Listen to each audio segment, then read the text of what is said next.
Hello बच्चों, आप सभी का स्वागत है एसएस कोचिंग क्लासेस में। मैं राम सिंह।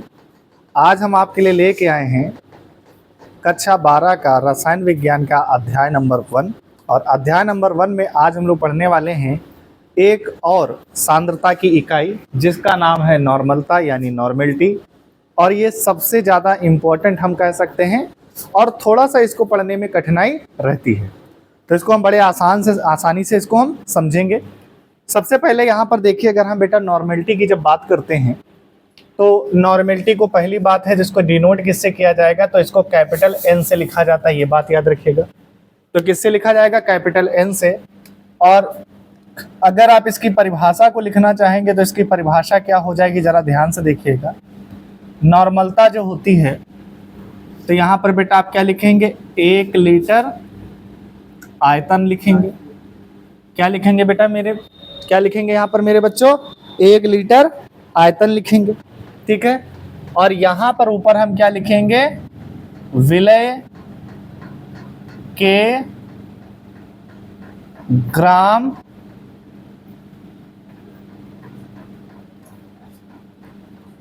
तुल्यांकों की संख्या।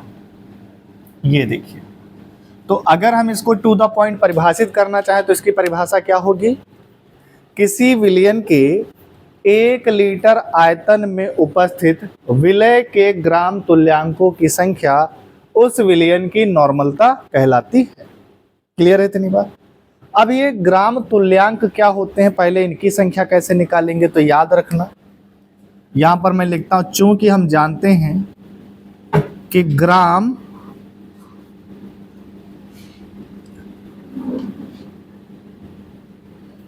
तुल्यांकों की, क्या लिखेंगे बेटा? ग्राम तुल्यांकों का, ग्राम तुल्यांकों की संख्या बराबर बेटा ये क्या हो जाएगा आपका? भार। क्या हो जाएगा? भार। और बटे बेटा क्या होता है? अणुभार होता है। क्या होता है? भार बटे अणुभार ये होता है। क्लियर है? तो यहाँ पर बेटा हमें किसके ग्राम तुल्यांक निकालने हैं? तो हमें विलय के ग्राम तुल्यांक निकालने हैं। तो इसलिए भार भी हम किसका बेटा लेंगे? विलय का लेंगे। भार भी किसका लेंगे हम बेटा? विलय का लेंगे, तो WB हो जाएगा। और अणुभार भी किसका लेंगे? विलय का ही लेंगे। तो ये हमारा बेटा क्या हो जाएगा? MB हो जाएगा। मतलब हम ये सीधा सा समझ गए कि ग्राम तुल्यांकों की संख्या की जगह पर हम क्या लिख सकते हैं? MB। ये अणुभार है। लेकिन याद रखना, यहां पर जब ग्राम मोल जब निकालते हैं तो भार बटे अणुभार होता है, लेकिन अगर हम यहां पर ग्राम तुल्यांकों की संख्या निकालेंगे तो यहां पर ये जो गलती से अणुभार लिखा गया है, यहां पर अणुभार नहीं होगा। तो यहां पर क्या होगा? तुल्यांकी भार होगा। क्या होगा? तुल्यांकी भार। तो आपको ये गलती नहीं करनी है कि पता चले ग्राम तुल्यांकों की संख्या तो विलय भार बटे अणुभार नहीं होके क्या होगा? भार बटे तुल्यांकी भार होगा। ठीक है बेटा? तो भार बटे क्या हो जाएगा? तुल्यांकी भार। मैंने भी ध्यान नहीं दिया, वो गलती से लिख गया, बाद में याद आया। तो ये बेटा क्या होता है? भार बटे तुल्यांकी भार। और तुल्यांकी भार को इंग्लिश में कहा जाता है इक्विवेलेंट मास, इसलिए बेटा इसको काहे से लिखते हैं? EB से लिखते हैं। क्या इतनी बात समझ में आ गई? क्या मैं इसके विलय के ग्राम तुल्यांकों की संख्या की जगह पे WB बटे EB लिख सकता हूँ? लिख सकता हूँ ना बेटा? तो इसलिए नॉर्मलता को मैं N से लिखूंगा बेटा, कोई तकलीफ? और यहाँ पर बेटा मैं लिख सकता हूँ WB बटे क्या हो जाएगा बेटा? EB। और अपॉन में 1 लीटर आयतन है तो आयतन को V से लिखता हूँ बेटा। किसमें है मेरे बच्चे? लीटर में है, तो ये N लीटर होगा। अब जैसे जैसे आपकी क्लासेस पुरानी होती जाएंगी, आप पढ़ते जाएंगे, वैसे वैसे हर एक चीज आपको समझती जाएगी, समझ में आती रहेगी। तो कभी भी किसी भी क्लास की जब हम शुरुआत करते हैं तो थोड़ा सा समस्याएं रहती हैं, लेकिन उसके बाद वो समस्याएं क्या होती है? धीरे धीरे धीरे अपने आप खत्म हो जाती है। ठीक है? अभी यहाँ पर देखिए, अब बेटा क्या होने वाला है? ये EB कहाँ आ जाएगा? V के पास। तो ऊपर क्या बचेगा? WB। और नीचे बेटा क्या हो जाएगा? EB इंटू बेटा क्या हो जाएगा? V in litre. कोई तकलीफ यहाँ तक? ये N का फार्मूला है। अगर इसी N को बेटा हमें क्या हो, आयतन अभी कहाँ है? लीटर में है, तो इसे मुझे ml में बदलना है, तो क्या करेंगे?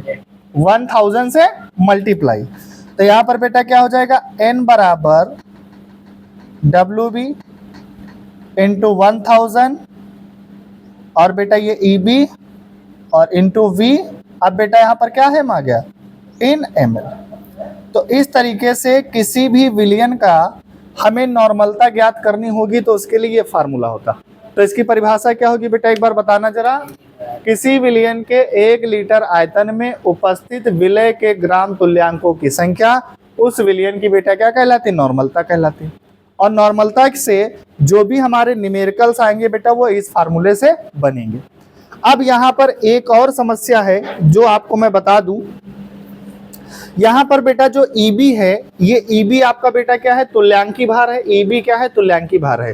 तो हर एक पदार्थ का अपना तुल्यांकी भार बेटा अलग अलग होता है। अगर कोई एटम होगा तो उसका अपना तुल्यांकी भार अलग होगा, अगर कोई एसिड है तो उसका अपना तुल्यांकी भार अलग होगा, अगर कोई बेटा बेस है तो उसका तुल्यांकी भार क्या होगा, अलग होगा, अगर कोई हमारा साल्ट है या लवण है उसका तुल्यांकी भार अलग होगा। तो कैसे इनका हम तुल्यांकी भार निकालेंगे, इस बात को हमें समझना होगा। जैसे यहां पर मैं आप साइड में आपको समझा देता हूं, क्या दिखाई दे रहा है बेटा, चेक करिए जरा, ठीक है। तो अब यहां पर हम आपको नोट करके कुछ सिखाने की कोशिश करें, और इसी को अगर हम एक बात कहें कि नॉर्मलता में अगर कुछ सीखने वाली कोई बात है तो ये आपका जो मैं सिखाने जा रहा हूं। सबसे पहले यहां पर देखिए, हम लोग बेटा कहते हैं इक्विवेलेंट मास। ये इक्विवेलेंट मास है, और अगर हम इसको हिंदी में लिखते हैं तो बेटा इसको हम लोग क्या कहते हैं, तुल्यांकी भार कहते हैं। और याद रखना, तुल्यांकी भार को बेटा काहे से लिखा जाता है, ई से। तुल्यांकी भार को मेरे बच्चे हम काहे से लिखते हैं बेटा, ई से लिखते हैं। और तुल्यांकी भार जो निकाला जाता है इसका फार्मूला होता है अणुभार। क्या होता है बेटा, अणुभार बटे संयोजकता। तो क्या होगा मेरे बच्चे, अणुभार बटे संयोजकता। तो इक्विवेलेंट मास निकालने के लिए हम लोग बेटा क्या यूज करते हैं, अणुभार बटे संयोजकता हम लोग यूज करते हैं, ठीक है। तो किसी भी एलिमेंट का जब हम अणुभार यानी हम क्या निकालेंगे, उसका तुल्यांकी भार निकालेंगे। क्या निकालेंगे बेटा, तुल्यांकी भार निकालेंगे। तो वहां पर हमें बहुत ध्यान देना है, सब जगह पर ऊपर अणुभार ही रहेगा। आप किसी का भी तुल्यांकी भार निकालिए, हमेशा ऊपर क्या रहेगा, अणुभार रहेगा, और जो नीचे वाली चीजें हैं वो बेटा क्या होंगी, बदलती जाएंगी। क्लियर है। सबसे पहले हम यहाँ पे शुरुआत करेंगे। सबसे पहले हम यहाँ पर बेटा शुरुआत करने वाले हैं तत्वों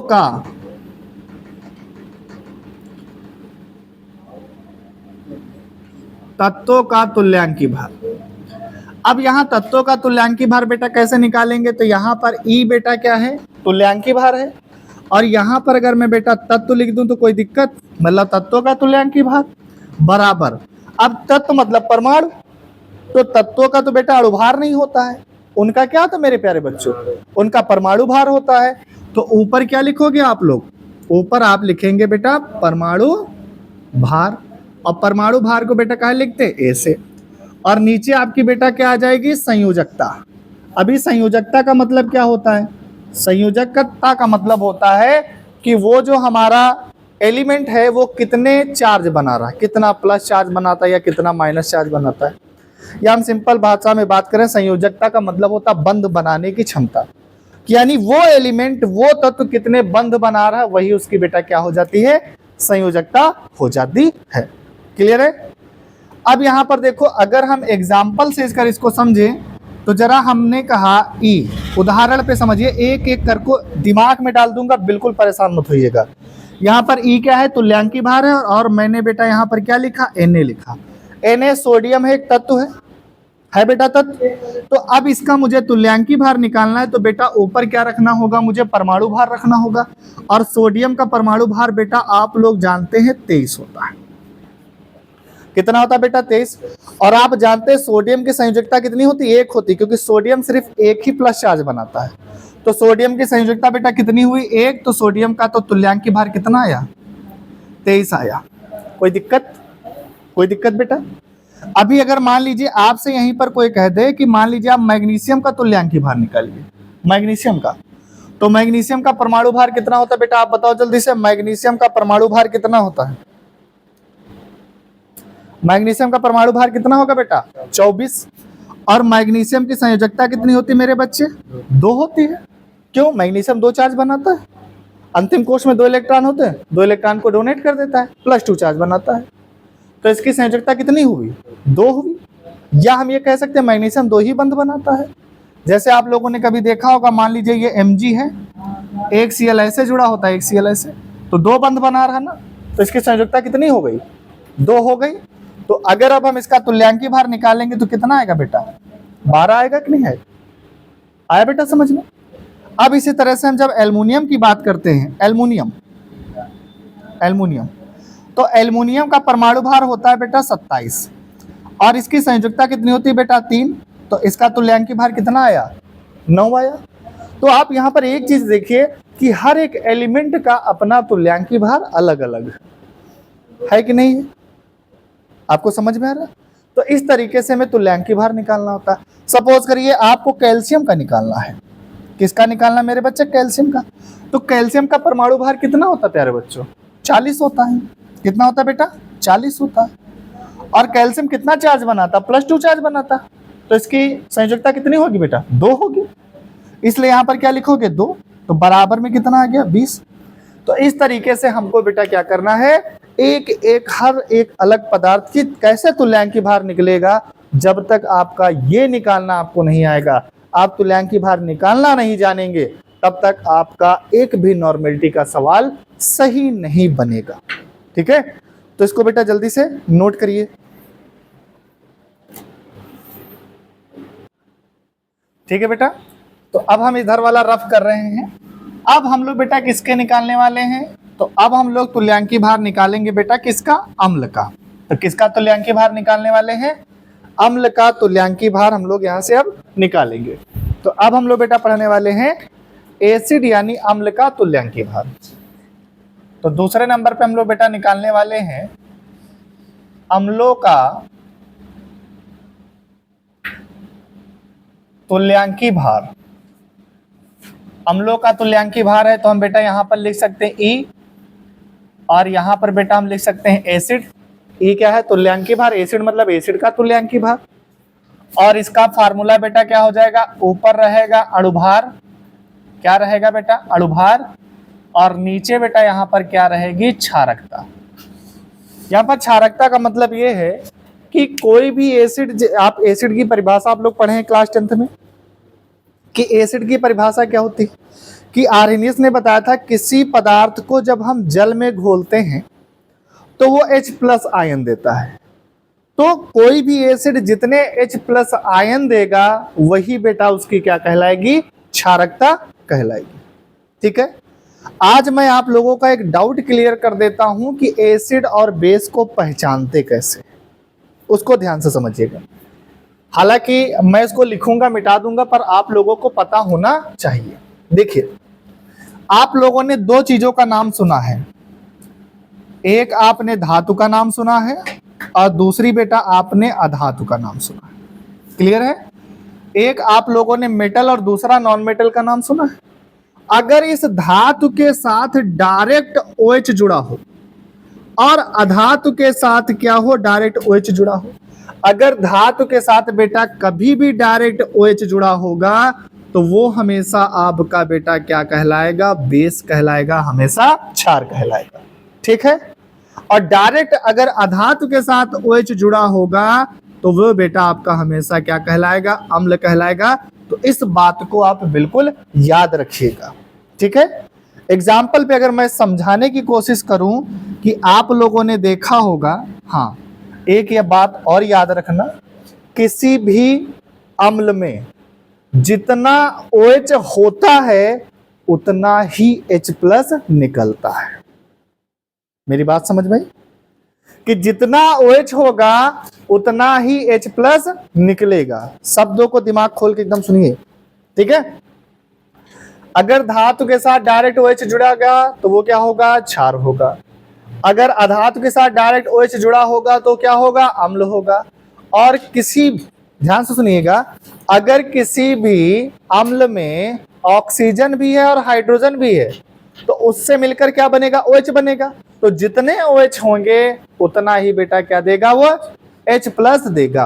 क्लियर है। अब जैसे यहाँ पर एक एग्जाम्पल पे हम लोग देखते हैं, आप लोगों ने नाम सुना होगा HNO3 का। इसको नाइट्रिक अम्ल कहा जाता है। क्या कहा जाता है, अम्ल। अम्ल की खास बात यह होती है कि अम्ल में H हमेशा पहले लिखा होता है। ठीक है, ये खास बात। अब इसकी अगर हम संरचना बनाएंगे तो ये बेटा नाइट्रोजन है, ये मेरे बच्चे क्या है, नाइट्रोजन है। और नाइट्रोजन की आदत है कितने बॉन्ड बनाने के, 3 बॉन्ड बनाता है नाइट्रोजन। तो यहाँ पर ऑक्सीजन है और OH है, तो ये एक तो OH बनाएगा। क्लियर है। और ये एक ऑक्सीजन के साथ डबल बॉन्ड बनाएगा, और इसके पास एक लोन पेयर होता है, तो ये इसको दान कर देता है। तो अब ये जरा दिमाग लगाओ और बताओ, नाइट्रोजन धातु है क्या धातु है? तो आपका सीधा सा जवाब होगा सर अधातु है। सीधा सा जवाब क्या होगा, अधातु है। क्या अधातु से डायरेक्ट OH जुड़ा है कि नहीं जुड़ा है? जुड़ा है ना, तो ये अम्ल होगा कि नहीं होगा, होगा। इसी तरह से हम बेटा बात करते हैं H2SO4 की बात करते हैं, तो ये सल्फर है, तो सल्फर अपनी वैलेंसी को एक्सटेंड कर सकता है, तो ये 6 बॉन्ड बनाता है। तो यहाँ पर 2 हाइड्रोजन है, तो ये बेटा 2 OH बनाता है। कितने OH बनाएगा, 2 OH बनाएगा। और यहाँ पर एक ऑक्सीजन इसके साथ, एक ऑक्सीजन इसके साथ, तो ये सल्फर की संरचना हो गई। किसकी संरचना हो गई बेटा, सल्फर की संरचना हो गई। तो यहाँ से कितना H+ निकला था, जरा दिमाग में लगाओ। तो यहाँ से H+ निकला था 1, तो यहाँ से कितना H+ निकलेगा, जरा दिमाग लगाओ और बताओ। तो यहाँ से बेटा OH कितने हैं, 1 H+ यहाँ से, 1 H+ यहाँ से, मतलब कितने H+ निकलेंगे, 2। तो मतलब इसकी क्षारकता कितनी हो जाएगी बेटा, 2, और इसकी क्षारकता कितनी होगी, 1 होगी। क्लियर है इतनी बात? चीजें जो समझा रहे हैं समझ पा रहे हैं आप लोग? चलिए अब यहाँ पर देखिए कुछ और हम बातें करेंगे, लॉजिकल बातें हैं, तो अच्छा लगेगा आपको जान करके। और जानना ही तो आपको है, बाकी आता तो सब कुछ है, आपको सिर्फ जानना है। अब यहाँ पर देखिए आप लोगों ने नाम सुना होगा H3PO4, ये हमारे पास एक कंपाउंड है H3PO4। आपको मैं एक बात और बता दूं, फास्फोरस का एक गुण होता है, एक क्वालिटी होता है कि ये ऑक्सीजन के साथ बेटा क्या करता है, एक डबल बॉन्ड बनाता ही बनाता है। ये मतलब हाइड्रोजन हो ना हो फर्क नहीं है, पर ये एक ऑक्सीजन के साथ, अगर ऑक्सीजन है तो उसके साथ फास्फोरस क्या करेगा, डबल बॉन्ड बनाएगा। उस केस में यहाँ पर क्या है बेटा, ये फास्फोरस है, और ये फास्फोरस इसके साथ बेटा एक ऑक्सीजन के साथ डबल बॉन्ड तो बना ही लिया। ठीक है, फास्फोरस कितने बॉन्ड बनाता है, 5 बॉन्ड बनाता है। तो जब एक ऑक्सीजन यहाँ पे निकल गया तो बेटा यहाँ पे हाइड्रोजन कितना, ऑक्सीजन कितना बचा, 3, और यहाँ पर हाइड्रोजन कितना बचा, 3। तो कितने OH बनेंगे, तो सर 3 OH बनेंगे। तो कितना OH बनेगा मेरे बच्चे, 3 OH बनेगा। तो अगर मैं यहाँ से पूछूंगा तो यहाँ पर इसकी H+ कितने निकलेंगे, तो आपका जवाब आएगा 3। मतलब इसकी क्षारकता कितनी होगी बेटा, 3 होगी। अगर इसी तरह से मैं यहां पर बात करूं H3PO3, जरा दिमाग लगाओ और बताओ कि यहां पर इसकी क्षारकता कितनी होगी, बताओ बेटा।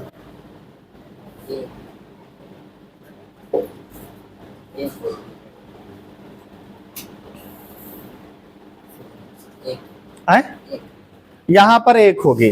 तो पहले बिना संरचना बनाए आप नहीं बता सकते, तो आपको पहले क्या करनी होगी, संरचना बनानी होगी।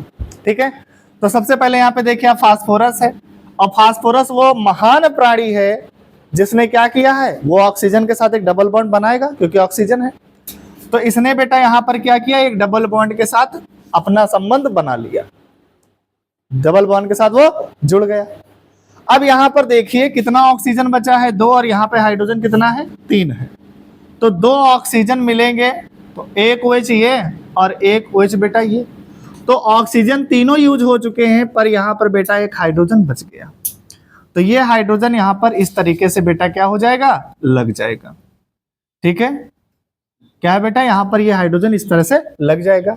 अब अगर यहाँ पर हम आपसे पूछें कि यहाँ से कितने H+ निकलेंगे, तो आपका जवाब कितना आएगा, 2। तो OH बेटा कितने हैं, 2। तो इसकी क्षारकता कितनी होगी, 2। क्लियर है, नोट करिए बेटा जल्दी से इसको, लाइट भी चली गई है। ठीक है बेटा, जल्दी से स्क्रीनशॉट ले लीजिए। अब हम इसको मिटा रहे हैं, ठीक है। तो जैसे कोई भी एसिड हो तो आपको एक बात हमने ये समझाने की कोशिश किया है कि क्षारकता क्या होती है। तो किसी भी एसिड की क्षारकता क्या होती है, वो जितने H+ दे रहा वही उसकी बेटा क्या है, क्षारकता है, ठीक है। अब चलिए यहाँ पर हम आगे देखते हैं कैसे क्षारकता को हम निकालेंगे, इस बात को भी हम लोग यहाँ पर समझेंगे, ठीक है। तो अम्ल और क्षार यहाँ पर आपको कहानी समझ में आ गई कि जैसे मान लीजिए आपको मैं एक उदाहरण के तौर पे अगर मैं समझाने की बात करूं कि मेरे पास बेटा है H2SO4, ये क्या है मेरे पास बच्चा, H2SO4 है, और आपसे कहा गया इसका तुल्यांकी भार निकालो। तो ऊपर अणुभार लिखना है तो मैं M लिखूंगा, वो आपका काम है, घर पे जाके आप निकालेंगे। और इसकी क्षारकता कितनी होगी, तो कितने H+ निकलेंगे यहाँ से बेटा, 2 निकलेंगे। तो इसकी क्षारकता कितनी हो जाएगी बेटा, 2। अब इसका अणुभार आप यहाँ पे लिख दीजिएगा और इसका आंसर निकाल लीजिएगा, यह काम आप कर सकते हैं। अगर मैं इसी तरह से बेटा HNO3 की बात करूंगा तो यहाँ पर अणुभार आपको HNO3 का अणुभार रखना होगा ऊपर, और इसकी क्षारकता कितनी होगी बेटा, 1 होगी। वेरी गुड, बहुत अच्छा जवाब है आप लोगों का। अगर इसी तरह से मैं बेटा का बात करूंगा H3PO4 की, तो ऊपर तो अणुभार ही रहेगा, तो सोचो इसकी क्षारकता कितनी होगी, 3 होगी। अभी मैंने समझाया था, लेकिन यहाँ पर ये जिस पे मैंने स्टार बनाया है इसको याद रखिएगा, ये आपसे एग्जाम में पूछेगा। देखिए एग्जाम में जब भी आपसे पूछेगा, हलवा नहीं पूछेगा, इसकी क्षारकता बेटा कितनी होगी, 2 होगी। क्लियर है। चलिए जरा इसका बताइए कि अगर मान लीजिए आपको HCl दे दिया गया है तो इसकी क्षारकता कितनी होगी, 1 ही तो H+ निकलेगा, तो इसकी क्षारकता कितनी हो जाएगी बेटा, 1। तो इस तरीके से हम बेटा क्या निकालेंगे, अम्लों की क्षारकता को निकाल लेंगे। क्लियर है। अब हम बेटा क्या निकालेंगे, क्षारों की क्षारकता। क्षारों की क्षारकता, अभी क्षार हमने समझाया था अगर धातु के साथ डायरेक्ट OH जुड़ा हो तो वो क्षार होता है। तो क्षारों की क्षारकता को हम पढ़ेंगे तो बेटा हम क्या लिखेंगे, ध्यान से देखो, E और यहाँ पर बेटा क्या लिख देंगे, बेस। E का मतलब है तुल्यांकी भार, बेस का मतलब क्षार, तो क्षार का बेटा तुल्यांकी भार होगा। अब यहाँ पर देखो, जब बेस होगा तो ऊपर बेटा यहाँ पर आपको क्या लेना है, अणुभार लेना है, और नीचे बेटा आपकी क्या आ जाएगी, अम्लीयता आ जाएगी। क्या आ जाएगी बेटा, अम्लीयता। तो अम्लीयता का जो संबंध जस्ट क्षारकता से उल्टा होगा। अगर कोई H+ दे रहा तो वो उसकी क्या होगी, क्षारकता होगी, एसिड। और जब कोई क्षार जितना OH- देगा वो उसकी बेटा क्या कहलाएगी, अम्लीयता कहलाएगी। ठीक है, तो इसको समझाने की ज्यादा जरूरत है नहीं, इसमें बिल्कुल सिंपल चीजें रहती, कोई दिक्कत नहीं। अभी आप समझ जाएंगे कि जैसे मान लीजिए हमारे पास बेटा NaOH है, तो अणुभार को तो M से लिखते हैं, जरा बताओ इसकी अम्लीयता कितनी होगी। तो कितना ये OH- देगा बेटा, 1 देगा, क्योंकि OH 1 ही दिख रहा है, तो इसकी अम्लीयता कितनी होगी, 1। आप इसकी वैल्यू निकाल लेंगे। या फिर आपको दे दिया गया CaOH का होल टाइप कैल्शियम हाइड्रोक्साइड है, तो इसमें बेटा OH कितने हैं बेटा, 2, तो इसकी क्षारकता मेरे बच्चे कितनी हो जाएगी, 2। या फिर आप मान लीजिए आपको दिया गया AlOH का बेटा क्या दे दिया गया, होल थ्राइस। अब जरा बताओ इसकी बेटा क्षारकता कितनी हो जाएगी, इसकी सॉरी अम्लीयता कितनी होगी, 3। तो इस तरीके से बेटा हम लोग यहाँ पर क्या करते हैं, निकाल लेते हैं। क्या इतनी प्यारी सी बात समझ में आ गई? कोई डाउट हो, कोई समस्या हो तो आप लोग हमें बिल्कुल बताइए। या फिर हमने मान लीजिए यहाँ पर हमने लिया है E और BaOH का होल ट्वाइस लिया। अब बताओ यहाँ पर हमने M लिखा, इसकी क्षारकता अम्लीयता कितनी होगी बेटा, 2 होगी, क्योंकि OH कितना दिख रहा है, 2। तो इस तरीके से आप इसकी वैल्यू बेटा निकाल लेंगे। तो हम लोगों ने बेटा किसका, परमाणु यानी तत्व का तुल्यांकी भार निकालना सीख लिया, अम्लों का तुल्यांकी भार निकालना सीख लिया, हमने क्षारों का तुल्यांकी भार निकालना सीख लिया। अब हम बेटा इसके बाद क्या देखेंगे, लवण, यानी अम्ल और क्षार को मिलाने से लवण बनते हैं। तो अब हम लोग बेटा देखेंगे लवणों का तुल्यांकी भार। तो इसको जल्दी से नोट करिए। तो बेटा ये नोट कर लिया। अब इसके बाद हम लोग पढ़ने वाले हैं कि किस तरीके से हम लोग लवण यानी सॉल्ट का तुल्यांकी भार निकालते हैं।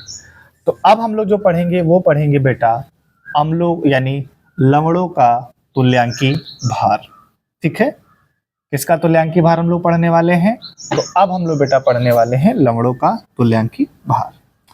अब ये लवणों का तुल्यांकी भार किस तरीके से निकाला जाएगा, इसको आप लोगों को बहुत ध्यान से समझना है। हालांकि कोई कठिन नहीं है, अगर समझ लो चीजों को तो बहुत आसान हो जाती है।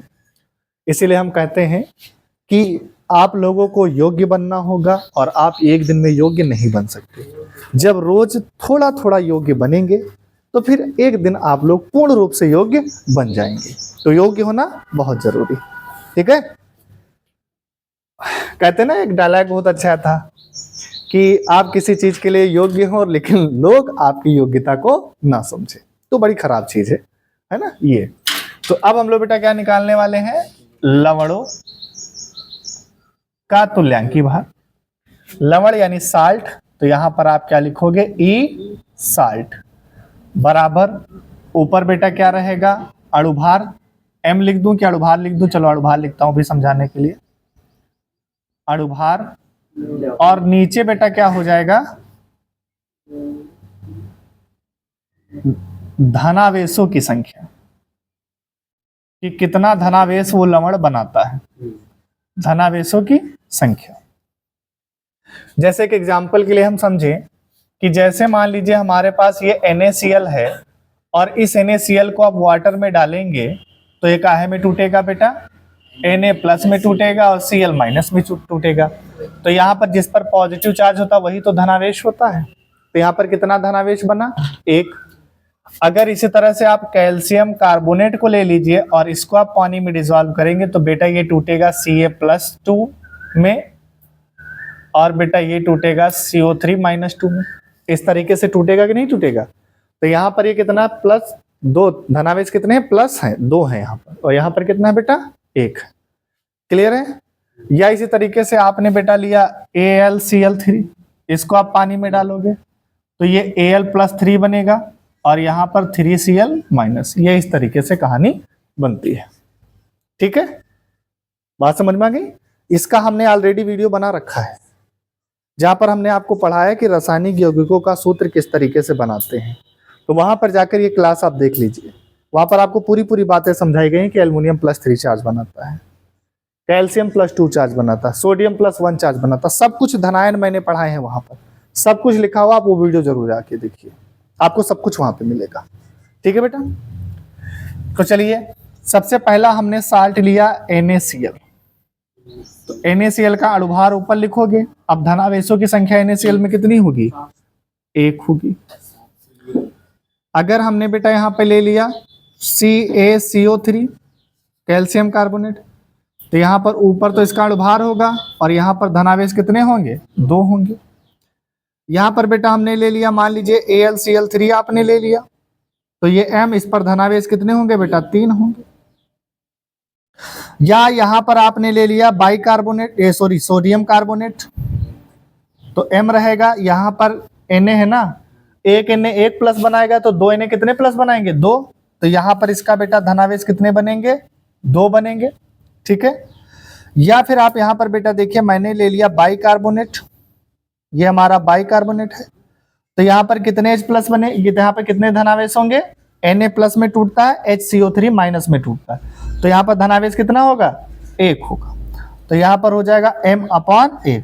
तो इस तरीके से बेटा हम लोग हर, देखिए एसिड का तुल्यांकी भार निकालने का तरीका अलग है, बेस का तुल्यांकी भार का तरीका निकालने का बेटा अलग है, परमाणु का या एटम का या तत्व का तुल्यांकी भार निकालने का तरीका अलग है, और लवण यानी साल्ट का तुल्यांकी भार निकालने का तरीका अलग है। तो इन सभी का बेटा क्या है, तरीका अलग अलग है। और आप लोग बेटा बिल्कुल ध्यान दीजिएगा, अगर वीडियो आपको कुछ चीजें हैं जैसे नहीं समझ में, पहली बार हम देखते होता है नहीं समझ में आता है, तो आप इसको 2 से 3 बार आप देखिएगा, ये आपको पूरा एग्जैक्ट आपके दिमाग में, आपके जहन में पूरी तरीके से बैठ जाएगा, ठीक है बेटा। तो इसको जल्दी से नोट कर लीजिए। फिर इसके बाद हम लोग पढ़ेंगे जो अगला हमारा टॉपिक होगा, उसका नाम होगा मोल फ्रैक्शन यानी मोल प्रभाज्य।